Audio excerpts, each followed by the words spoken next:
Hello friends, स्वागत है आपका आपके अपने YouTube channel Saraswati English classes में। मैं समीर सिंह लेकर आया हूँ आज आपके लिए क्लास 9th बिहाइव का ये थर्ड पोएम है। नाम है rain on the roof, composed by Kurt Skinner. आपको मैं बता दूं कि पहले रेन ऑन द रूफ जो पोएम है इसमें हम क्या क्या आज कवर करेंगे इस वीडियो में। इत्मीनान से बैठ करके ध्यान से देखिएगा, वीडियो के अंत तक देखिएगा। आपको वो चीज़ें इस वीडियो में मिलेंगी जो आपको शायद आपके क्लास टीचर ना पढ़ा पाएँ। आई मीन ये नहीं है उनको पता नहीं है, बट ये है कि हो सकता है टाइम के कारण वो ना बता पाए, लेकिन मैं आपको टाइम यहाँ लूँगा, बट ये है डिटेल कन्फर्म करूँगा। ठीक है, ध्यान से देखिएगा। हम कवर करेंगे इस वीडियो में अबाउट द पोएट, साथ में हम अबाउट द पोएम के बारे में भी नॉर्मल बात करेंगे। आपको विजुअल एक्सप्लेनेशन दूंगा मैं, यानी कि न केवल शब्दों के माध्यम से समझाऊंगा आपको, बल्कि आपको इमेज के माध्यम से बताऊंगा कि कैसे ये पोएम आपके माइंड में हमेशा के लिए फिक्स हो जाए।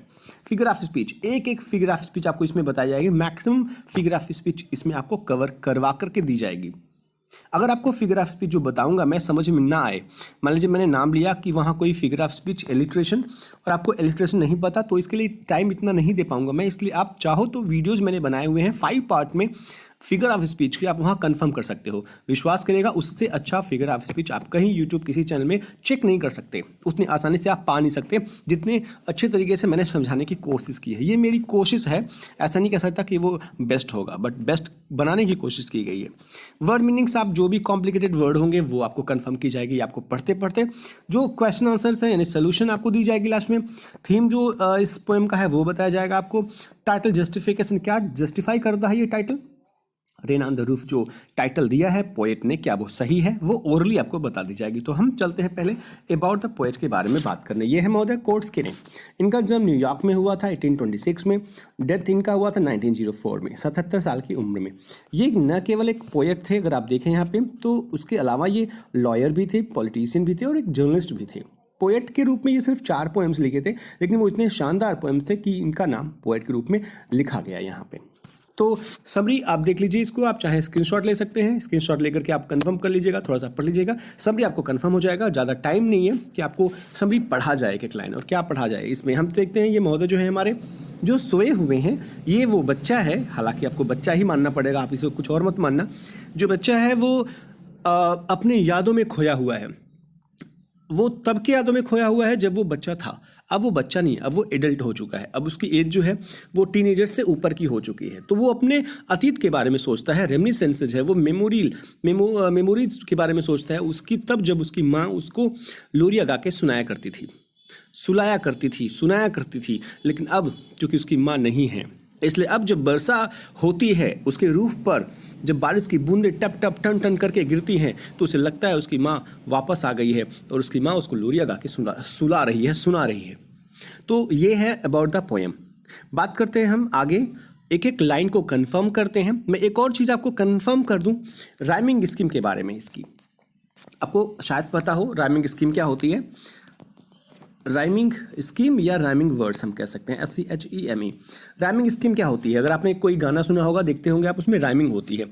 कोई कविता सुने होंगे नॉर्मली, जैसे मछली जल की रानी है, जीवन उसका पानी है। ये रानी है और लास्ट में जो पानी है आता है ना, पहले लाइन में रानी, दूसरी लाइन में पानी, इसे राइमिंग स्कीम कहते हैं। तो राइमिंग स्कीम कभी कभी एक लाइन का जो दूसरा लाइन होता है वो दोनों सेम होते हैं, जैसे रानी पानी, और कभी कभी जो होता है वो अलग अलग होता है, दूर जाके वो मैच करता है। यानी कि तुकांत, तुक धन अंत में जो तुक बैठता है शब्दों का, उसे कहते हैं राइमिंग स्कीम। इसकी राइमिंग स्कीम क्या है अगर हम चेक करें तो, टाइम ना होने के कारण मैं आपको बहुत अच्छे से समझा नहीं पा रहा हूँ, लेकिन फिर भी कोशिश कर रहा हूँ मैं। ये जो है लास्ट वर्ड वो है होवर। ये स्फेयर, डार्कनेस, टीयर्स, पिलो, इसी को आप मैच करिए। देखेंगे होवर को अगर आप ए मानिए, ए, तो स्फेयर और होवर में कोई साउंड जो है सेम नहीं है, इसलिए ये बी होगा। फिर डार्कनेस देखेंगे, डार्कनेस भी अलग है, ये सी होगा। टीयर्स जो है, आप एक बार चेक करें, स्फीयर्स और टीयर्स मैच कर रहा है, इसलिए फिर से बी होगा, क्योंकि हमने स्फीयर को बी बोला, टीयर्स को बी बोलेंगे। पिलो जो है आपका वो फिर से मैच नहीं कर रहा है, इसलिए ये डी होगा। उसके बाद लिखा हुआ है आपका बेड, ये भी मैच नहीं कर रहा है, इसलिए ई होगा। पैटर भी किसी से मैच नहीं कर रहा है, इसलिए एफ होगा। लेकिन ओवरहेड जो है वो बेड से मैच करने लगा है, इसलिए ये फिर से ई होगा। तो इस तरीके से आपकी, अगर कोई आपसे पूछे राइमिंग स्कीम क्या है, क्योंकि ये इंपॉर्टेंट है, 1 नंबर में पूछा जाता है, तो आप लिखिएगा ABCB DEFE। ये राइमिंग स्कीम है और ये राइमिंग स्कीम आपके अगले स्टैंजा और उसके बाद के स्टैंजा में भी है। 3 स्टैंजा आपके हैं इस पोएम में, हालांकि 6 स्टैंजाज हैं इस पोएम में, लेकिन सिर्फ 9th के लिए 3 स्टैंजा इसमें रखा हुआ है और ये 8-8 लाइन के 3 स्टैंजा है। ABCB DEFE इसके राइमिंग स्कीम है, ये जरूर नोट कर लीजिएगा अपने कॉपी पेन लेकर के। आपको एक चीज़ और बता दूँ, ये 8 लाइन की पोएम है, 8 लाइन का स्टैंजा है। जो ये एक स्टैंजा है ये पहला ना, ये 8 लाइन की है। इसके बाद आपको मिलेगा थोड़ा सा गैप, अगर आपके पास बुक होगा चेक कर लीजिएगा। उसके बाद फिर 8 लाइन मिलेगा, फिर गैप, फिर 8 लाइन मिलेगा। तो जो 8 लाइन है ना, इसे स्टैंजा बोलते हैं। इस स्टैंजा में 8 लाइन है, इसलिए इसको ऑक्टेव नाम दिया गया है। ऑक्टेव, ऑक्टेव का मतलब होता है 8 लाइन का स्टैंजा, ठीक है। 4 का होता तो कुछ और, 5 का होता तो कुछ और, इसके नाम हैं। फिलहाल हम चलते हैं अब पोएम को कंफर्म करने। मैंने आपको पहले ही बोल दिया है, फिगर ऑफ स्पीच आपको सिर्फ नाम बोलूंगा मैं। अगर आपको ज़्यादा कंफर्म करना है तो आप वीडियो जो मैंने बनाए हुए हैं 5 पार्ट्स फिगर ऑफ स्पीच के, आप वहाँ जा करके चेक कर सकते हो। आपको सारे के सारे मैक्सिमम जो मोस्ट इंपॉर्टेंट है फिगर ऑफ स्पीच वहाँ आपको आसानी से बताई गई हैं। तो हम चलते हैं लाइन बाय लाइन एक्सप्लेन करने। When the humid shadows hover, जब ह्यूमिड मतलब होता है नमी, ह्यूमिड मतलब होता है मॉइस्चर्स। तो जब नमी जो है, नमी का जो शैडो होता है, शैडो का मतलब यहाँ पे क्लाउड्स से है, CLOUDS क्लाउड्स। तो जो नमी भरा, नमी लिए हुए जो बादल है ना, जब वो होवर करता है, मंडराता है, इसका मतलब जब बादल उमड़ घुमड़ करता है, वो भी कहाँ, over all the starry spheres, वहाँ जहाँ स्फेयर जो है, आकाश जो है वो तारों से भरा हुआ है। स्टारी मतलब तारों से, स्फेयर मतलब होता है आकाश। तो आकाश से भरे हुए, तारों से भरे हुए आकाश में जब बादल मंडराने लगते हैं, आशा है आपको समझ में आया होगा। फिगर ऑफ स्पीच आपको भी कंफर्म कर दूं, देखा यहाँ S है, यहाँ S है, दोनों वर्ड हैं, इसका पहला अक्षर S, ये S है, इसलिए इसे एलिट्रेशन नाम दिया गया है। TERATION लिख लीजिएगा। यहाँ पूरा नहीं हो पाएगा, इसको छोटा करूँ शायद तब हो जाए। हाँ, एलिट्रेशन की स्पेलिंग है ALLITERATION। इसे हिंदी में अनुप्रास अलंकार कहते हैं। एलिट्रेशन, अनुप्रास, तरन, तंजवा, तर, तमाल, तरुअर, बहुछाया, हिंदी में आपने पढ़ा होगा। तो अक्षर की जब रिपीटेशन होती है, एलिट्रेशन होता है। और एक और चीज़ बता दूं, एलिट्रेशन 3 प्रकार के होते हैं, एजोनेंस, कॉन्सोनेंस और सिबिलेंस। जब कोई लेटर S से शुरू होता है उसको सिबिलेंस भी कहते हैं, SIBILANCE। यानी आप कहो सिबिलेंस, बढ़िया, क्योंकि ये करेक्ट है। अगर आप कहते हो एलिट्रेशन तो वो भी ठीक है, क्योंकि सिबिलेंस एलिट्रेशन का एक पार्ट है। एक और चीज़, होवर के बाद ओवर आया है तत्काल, ये इंजैम्बमेंट नामक फिगर ऑफ स्पीच है। अगर आपको जानना है कि इंजैम्बमेंट क्या है तो मैंने आपको बताया, वीडियोज आप चेक कर सकते हो। MENT, इंजैम्बमेंट नामक फिगर ऑफ स्पीच। आपको इंजैम्बमेंट यहाँ हर लाइन में मिलेगा, जहाँ कॉमा फुल स्टॉप मिलेगा वहाँ इंजैम्बमेंट नहीं होगा, या जहाँ पे विचार मैच नहीं करेंगे वहाँ भी इंजैम्बमेंट नहीं होगा। लेकिन बाकी इंजैम्बमेंट है, ये इंजैम्बमेंट है, यहाँ भी इंजैम्बमेंट है, इसके बाद जो है वो भी इंजैम्बमेंट है, यहाँ से इंजैम्बमेंट नहीं है, ये भी इंजैम्बमेंट है, ये भी इंजैम्बमेंट है, ये भी इंजैम्बमेंट है। तो इस तरीके से इंजैम्बमेंट आप चेक कर लीजिएगा। इंजैम्बमेंट मैंने आपको बता दिया, इसके बाद आप इंजैम्बमेंट खुद बनाइएगा। हम चलते हैं आगे। एंड द मेलंकली डार्कनेस, आपको पता होगा कि डार्कनेस माने आप सैडनेस कह सकते, काले बादल कह सकते हो आप।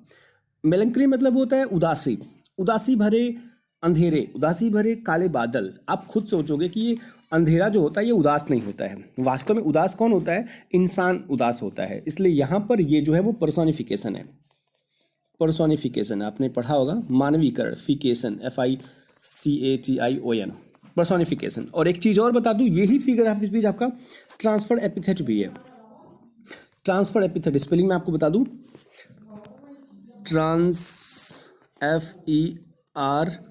FERRED, transfer epithet, THET epithet, transfer epithet भी ये फिगर ऑफ स्पीच है आपका, यानी कि दोनों है। पर्सोनिफिकेशन इसलिए क्योंकि ये मानव लगाया है ऐसे कि जैसे उदासी जो है वो डार्कनेस को हो गई है, जबकि आपको पता होगा कि डार्कनेस एक कालापन होता है जो एक अब्स्ट्रैक्ट आइडिया है केवल, तो ये उदास नहीं हो सकता, उदास केवल मानव होगा, तो मानवीकरण है ये। और ये इसलिए मेलंकली डार्कनेस ट्रांसफर एपिथेट है क्योंकि यहाँ पे डार्कनेस का मतलब पीपल है, PEOUPLE। तो जब कोई वर्ड, कोई नाउन जो है वो किसी और नाउन के बारे में बात करे और वो भी उसके पहले कोई एडजेक्टिव हो, तो वो आपका होता है ट्रांसफर एपिथेट। अगर आपको ज़्यादा समझना है तो आप वीडियो जरूर देखिएगा। उदासी वाले लोग, यानी उदासी वाले लोग, या कह सकते हो आप पोएट, और जो पोएट है वो उदास है और वो जेंटली वीप्स, देखिएगा सिंबलाइज किया गया है यहाँ पे, कहा गया है जेंटली वीप्स, धीरे धीरे रोता है। जैसे वर्षात, वर्षा को कहा गया यहाँ पे कि वर्षा रोता है क्योंकि वो आकाश से गिरता है, उसके जो बूंद होते हैं वो लगते हैं जैसे किसी इंसान के आंखों से गिरता है। तो यहाँ पे मेटाफर नामक फिगर ऑफ स्पीच का भी यूज किया गया है। अगर आप यहाँ देखें तो रेनी टीयर्स, बरसाती आंसू, ठीक है, बरसाती आंसू, बरसात के तरह की आंसू, बरसात के बूंदों की तरह के आंसू, ये मेटाफर नामक फिगर ऑफ स्पीच है। मेटाफर क्योंकि यहाँ पे तुलना की गई है टीयर्स से बरसात की। तो कहता है कि जो उदास लोग हैं, यानी कि जो कवि है, जो पोएट है, वो धीरे धीरे रोता है। रेनी टीयर्स, लगता है जैसे आंसू गिर रहा है उसकी आंखों से, जैसे बादल से गिरते हैं बूंदे, वैसे आंखों से गिरता है आंसू कवि के, क्योंकि वो उदास है, वो सोच रहा है कुछ। आपको बताया मैंने क्या, अपने माँ के बारे में।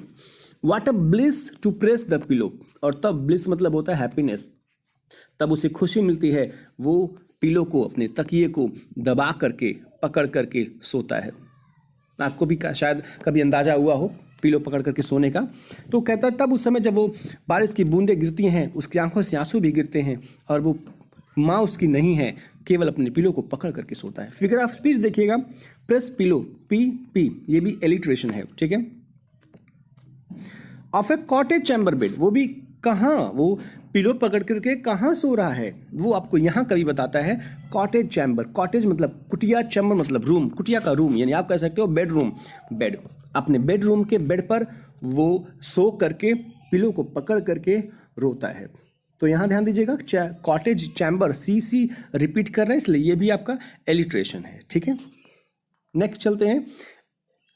And lie listening to the patter, और मैं लाई लिट करके सुनता हूँ पैटर को। पैटर का मतलब होता है पट पट। इस पैटर से शब्द ही बना हिंदी में पट, PATTER। तो पटर पटर जो करे, पट पट जो करे, जब बूंदे गिरती हैं ऊपर से, आकाश से, घर पर, छत पर, टीन पर, तो पट पट की आवाज़ करती हैं। तो वो पट पट की आवाज़ को कवि जो है वो सुनता है। याद रखिएगा, पैटर वर्ड को मैंने आपको इमेज के माध्यम से बताने की कोशिश की है, शायद आप भूलो ना। पटर, पैटर, पट पट, तो पटर पटर करता है, ये पट पट करता है, तो पैटर का मतलब पट पट। ये पैटर जो वो ऑनोमोटोपोइया है। अगर आपको फिगर ऑफ स्पीच पता होगा तो आप ध्यान दीजिएगा। ऑनोमैटो, ONOMATOPOEA, ऑनोमैटोपोइया, यानी ध्वनि सूचक अलंकार। पैटर्न से आपको पता चल रहा है कि ये ध्वनि के बारे में बात करता है। ये आकाश से गिरते हुए, बादल से गिरते हुए बूंदों के बारे में बात करता है। तो वो भी of the soft rain overhead, वो भी क्या गिर रहा है, सॉफ्ट रेन, वो हल्की हल्की बरसात की बूंदें गिर रही हैं ओवरहेड, उसके सर के ऊपर। उसके सर के ऊपर जो छत है, छत पर बूंदें गिर रही है। उसको सुनते सुनते ये बंदा लेटा सुन रहा है, और उसे याद आ रही है अपने माँ की, और वो पिलो को पकड़ करके सो रहा है। फिगर ऑफ स्पीच चेक करते रहिएगा। ये फिर से इंजॉयमेंट नामक फिगर ऑफ स्पीच है। और भी फिगर ऑफ स्पीच आपको लगे तो आप कमेंट बॉक्स में कमेंट करके जरूर बताइएगा। चलते हैं नेक्स्ट में, हम शुरू करते हैं सेकेंड स्टैंजा को। एवरी टिंकल, अगर आप यहाँ देखें, every tinkle on the shingles. Tinkle का मतलब होता है टन टन, जैसे मैंने आपको बताया पैटर को याद करिए, पट पट, वैसे टिंकल को टन टन। जब टन टन की आवाज़ आती है ऑन द शिंगल्स, शिंगल का मतलब होता है कंक्रीट, यानी कि कंकड़, कंकड़ पत्थर से बने हुए छत पर जब बूंदें गिरती हैं आसमान से, आकाश से, उस बरसात की, तो हर बूंद जो होती है वो टन टन की आवाज़ करती है। और फिर से यहाँ इंजैममेंट नामक फिगर ऑफ स्पीच है। Shingles has enjambment, ENJAMBMENT, shingles has an echo. और वो शिंगल्स जो कंकड़ पत्थर है, जब उस पर टिंकल टन टन की आवाज़ करती है ना, तो एक इको पैदा करती है। इको का मतलब होता है ध्वनि, गूंजना, गूंजती है इन द हार्ट, दिल में। तो दिल में मेरे एक गूंजती है ध्वनि जब वो पत्थर पर, कंकड़ पर पड़ती है। एंड 1000 ड्रीमी फैंसीज, और तब हजारों हजारों ड्रीमी फैंसीज। देखिएगा, ड्रीमी फैंसी जो है वो ट्रांसफर्ड एपिथेट है।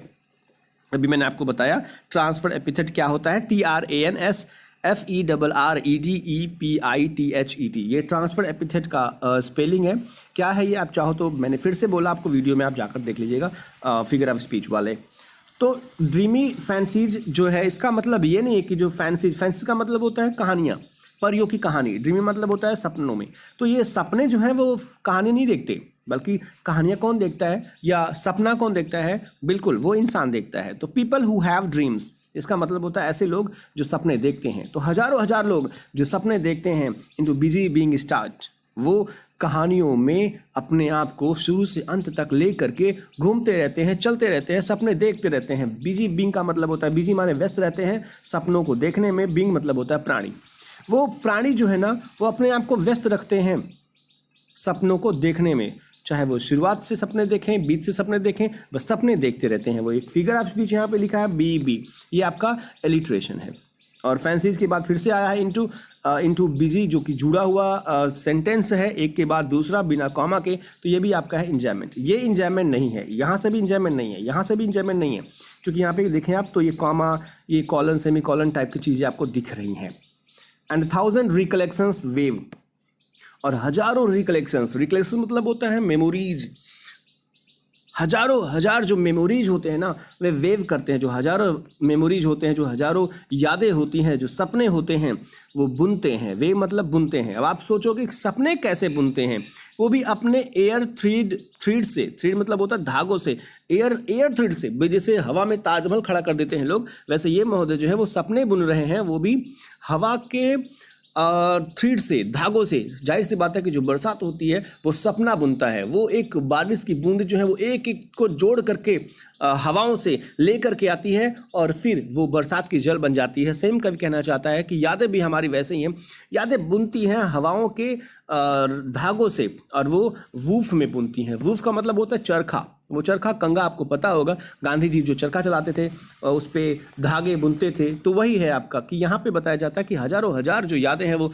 बुनते हैं हवाओं में, इस थ्रेड से, इस धागों से उस करघे पर, यानी कि सपने बुनने का काम यहाँ पे हो रहा है 2 लाइन में। एक फिगर ऑफ स्पीच आपको बता दूं, जो ये सपने बुनने का काम है, वास्तव में कोई हजारों रिकलेक्शन सपने नहीं बुनते, बुनने का काम सिर्फ इंसान करता है, बुनने का काम कोई बूंद नहीं कर सकता, कोई याद नहीं कर सकता, इसलिए ये पर्सोनिफिकेशन अलंकार है। एक और फिगर ऑफ स्पीच यहाँ पे है, ये देयर थ्रीड्स, टी, जो कि एलिट्रेशन है। As I listen to the patter, जैसे मैं सुनता हूँ पैटर को, जैसे ही मैं सुनता हूँ पैटर का मतलब यहाँ पे आपको पता होगा पट की आवाज़। जैसे मैं पैटर की आवाज़ सुनता हूँ, पट की आवाज़ सुनता हूँ, वो भी ऑफ द रेन, बरसात की, वो भी अपॉन द रूफ, अपने छत पर। तो मैं सपने में चला जाता हूँ, ताना बाना बुनने लगता हूँ, मैं सपने देखने लगता हूँ, मेरा दिल इको करने लगता है। ये है आपकी लेसन। हम चलते हैं थर्ड में। यहाँ एज लिखा हुआ है, आप सोचोगे कि मैं ये सिमिली है, तो आपको बता दूं मैं कि बिल्कुल ये सिमिली ही है, सिमिली फिगर ऑफ स्पीच। चलते हैं थर्ड में। Now in memory comes my mother, अब मेरी यादों में मेरी माँ आती है। कभी अब बताता है कि मेरी माँ मेरी यादों में आती है। देखिएगा, मेमोरी में एम, माई में एम, मदर में एम, ये फिर से आपको पता होगा कौन सा फिगर ऑफ स्पीच है, शायद आपको याद भी हो कि वो एलिट्रेशन है ना। तो मेरी यादों में मेरी माँ आती है, अब मेरी माँ मुझे याद आने लगती है। As she used, as simile, she used in years agone, agone का मतलब होता है एगो, पहले, जैसे वो सालों पहले किया करती थी, यूज्ड सब सालों पहले किया करती थी, यानी कि क्या किया करती थी इनकी माँ। लिखा है टू रिगार्ड, रिगार्ड का मतलब होता है सोचना, समझना। द डार्लिंग ड्रीमर्स, डार्लिंग मतलब यहाँ पे अपनी माँ को बता रहा है, वो प्रिय, ड्रीमर्स सपने देखने वाले लोग, डार्लिंग ड्रीमर्स यानी कि अपनी माँ की बारे में बात करता है। ये डी आपका एलिट्रेशन है, कहता है कि वो जुड़ा हुआ है वो कहानियाँ मेरी माँ से, जो मेरी माँ सपने दिखाती थी मुझे, सपने देखती थी मुझे। एर मतलब होता है बिफोर शी लेफ्ट देम, उन्हें छोड़ दिया, टिल द डॉन, सुबह तक, यानी कि अपने बच्चों को वो छोड़ देती थी। देम मतलब बच्चों को, अपने बच्चों को वो सुबह तक छोड़ देती थी। क्या करने के लिए? सपने देखने के लिए। हम प्यारे प्यारे सपने देखते थे। मेरी माँ जो थी वो मेरे लिए डार्लिंग थी, और सपने देखने वाले हुआ करते थे हम भाई बहन। और मेरी माँ सुबह, लोग जो होते हैं घर वाले सुबह हुआ नहीं कि जगाना शुरू कर देते हैं, लेकिन मेरी माँ हम बच्चों को नहीं जगाती थी, क्योंकि हम सपनों में हुआ करते थे, बड़े प्यारे प्यारे सपने देखते थे, इसलिए तब तक नहीं जगाती थी जब तक कि दिन नहीं हो जाता और जब तक कि हमारी खुद की नींद खुल नहीं जाती थी। डॉन मतलब सुबह, उषा काल। O I feel her fond look on me. ओ कवि यहाँ पे कहता है एपोस्ट्रोफी फिगर ऑफ स्पीच, यानी संबोधित करके अपनी माँ को कहता है। देखिए, एपोस्ट्रोफी फिगर ऑफ स्पीच तब होता है जब कोई व्यक्ति संबोधित करे, लेकिन वो बंदा जिसको संबोधित करे वो सामने ना हो, और जाहिर सी बात है इसकी माँ उसके सामने नहीं है, क्योंकि उसकी माँ मर चुकी है। तो ओ मुझे महसूस हो रहा है, हर फॉन्ड मतलब होता है शौक, उसका प्यार मुझे महसूस हो रहा है कि वो प्यार से मुझे देखती है, मेरी माँ मुझे प्यार से देख रही है, ऐसा मुझे महसूस हो रहा है। कवि कहता है एज आई लिस्ट मतलब listen, as I listen to this refrain. अगर आपको पता हो कि लिस्ट क्यों लिखा है, लिसन क्यों नहीं लिखा है, एर तो आपका प्राचीन वर्ड है, इसे कहते हैं आप, अगर आपको पता हो, आर्केइक वर्ड यहाँ पे है ये air, archaic figure of speech एक होता है जिसका मतलब होता है कि प्राचीन शब्दों को अब लाया गया हो, तो एयर का मतलब बिफोर होता है। आप सोचोगे लिस्ट क्यों, लिसन क्यों नहीं लिखा है, तो इसका भी एक फिगर ऑफ स्पीच है। अगर आपको पता होगा कमेंट बॉक्स में कमेंट करिएगा, नहीं पता होगा तो मैंने वीडियो बनाया है, आप वहाँ चेक कर लीजिएगा फिगर ऑफ स्पीच की, आपको पता चल जाएगा कि क्यों एक कवि पूरे वर्ड को शॉर्ट करके लिखता है। दो बातें होती हैं शॉर्ट करने की, दोनों बातें मैंने वीडियो में बताया हुआ है। As a list to this refrain, refrain का मतलब होता है repeating sound of the rain. मैं सुनता हूं इस, दिस मतलब इस रिपीटिंग साउंड, बरसात के बूंदों के जो बार बार गिर रही हैं रूफ पर, उसको मैं सुन रहा हूं। Which is played upon the shingles, जो कि बज रही हैं, जो कि गिर रही हैं, जो कि खेल रही हैं उस शिंगल्स पर, उस कंकड़ पर। By the patter of the rain, और पट पट करती हैं उस बरसात की बूंदें। तो मैं सुनता हूँ बार बार उसको, तो मुझे लगता है कि मैं अपनी माँ की लोरियाँ सुन रहा हूँ, मेरी माँ मुझे सुला रही है और मैं सो रहा हूँ, सपने देख रहा हूँ, ऐसा फील होता है कवि को। पैटर यानी फिर से ऑनोमैटोपोइया फिगर ऑफ स्पीच यहाँ यूज किया गया है, और यहाँ पे फिर से आपको पता है कि ये आपका जो है इंजामेन नामक फिगर ऑफ स्पीच है। तो इस तरीके से ये पोएम खत्म होती है। ऐसा आपको पोएम समझ में आया होगा। हम चलते हैं पोएम के कुछ क्वेश्चन आंसर के बारे में बात करने। ये है आपका क्वेश्चन एंड आंसर्स। ये देख लीजिएगा ध्यान से, आप लिख लीजिएगा, स्क्रीनशॉट ले लीजिएगा, ज़्यादा अच्छा होगा। ये थीम है इस लेसन की, जो कि बहुत इंपॉर्टेंट है, थीम जरूर पढ़ लीजिएगा। और आपको पता ही चल गया होगा कि टाइटल जस्टिफाई करता है कि नहीं करता। The rain on the roof, क्या ये सही टाइटल दिया है पोएट ने या नहीं, ये खुद जज कर लीजिएगा। मुझे लगता है कि ये बहुत अच्छी टाइटल है जो दी गई है, क्योंकि उस टाइटल से उसकी माँ की यादें जुड़ी हुई है, उस बरसात की बूंदें उसको उसकी माँ की लोरियाँ लगती हैं। तो इस तरीके से पोएम खत्म होता है, ये स्टोरी खत्म होती है। अगर आपको पसंद आया होगा तो लाइक का बटन जरूर प्रेस करिएगा, कमेंट बॉक्स में कमेंट करके बताइएगा वीडियो कैसा लगा। कोई परेशानी, कोई सुझाव होगा तो आप जरूर दीजिएगा। अगर आप पहले होंगे, आप पहली बार देख रहे होंगे इस वीडियो को, तो सब्सक्राइब और जो बेल आइकन है वो जरूर प्रेस करिएगा। शेयर कहते हैं, शेयरिंग इज केयरिंग। अगर आप किसी की केयर करते हो तो शेयर जरूर कीजिएगा अपने दोस्तों को, अपने फ्रेंड्स को, ताकि उन्हें भी इस लेसन का, इस पोएम का कंफर्मेशन हो, उनको इस लेसन के बारे में जानकारी मिले। Thank you for watching the video. ऐसे ही लिखते रहिए, पढ़ते रहिए, मस्त रहिए, व्यस्त रहिए। मिलते हैं नेक्स्ट वीडियो के साथ।